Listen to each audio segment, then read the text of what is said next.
జీవితం అన్నింటినీ పరిచయం చేస్తుంది.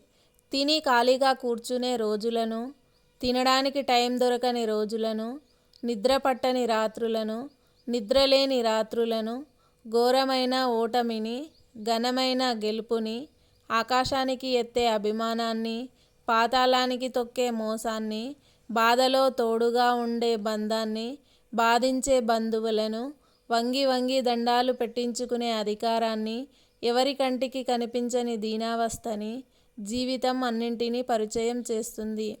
నీకు నచ్చినా నచ్చకపోయినా వీటన్నింటినీ జీవితంలో నువ్వు ఎదుర్కోవాల్సిందే.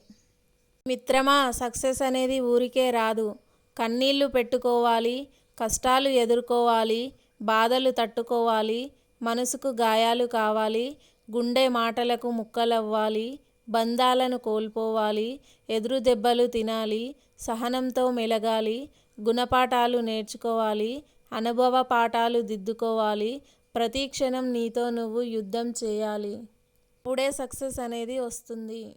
మిత్రమా, ఏ దుప్పటి కప్పుకొని ముసిముసి నవ్వులు నవ్వుతూ ఫోన్లో మాట్లాడతావో అదే దుప్పటి కప్పుకొని ఎవరికీ వినపడకుండా ఏడవవలసిన రోజులు వస్తాయి.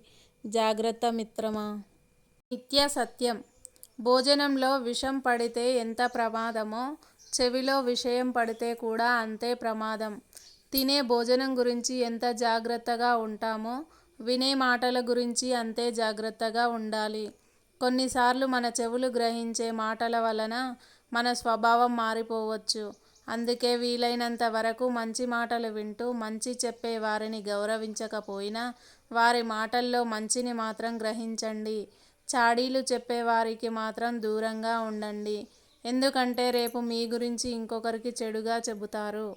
గుర్తుంచుకో, మౌనం మనసుని శుద్ధి చేస్తుంది, ధ్యానం బుద్ధిని శుద్ధి చేస్తుంది, దానం సంపాదనను శుద్ధి చేస్తుంది, ఉపవాసం ఆరోగ్యాన్ని శుద్ధి చేస్తుంది, క్షమాపణ సంబంధాలను శుద్ధి చేస్తుంది, డబ్బు తొడగొడుతుంది, పడగొడుతుంది, విడగొడుతుంది, చెడగొడుతుంది.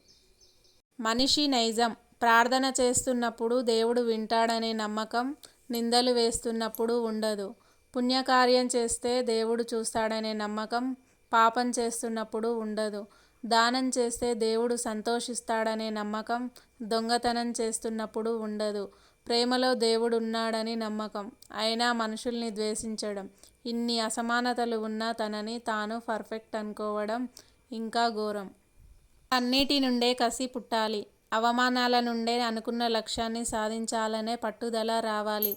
ఎవరైతే ఎగతాళి చేస్తారో వారే మన కోసం ఎదురు చూసేలా ఉన్నత శిఖరాలకి ఎదగాలి.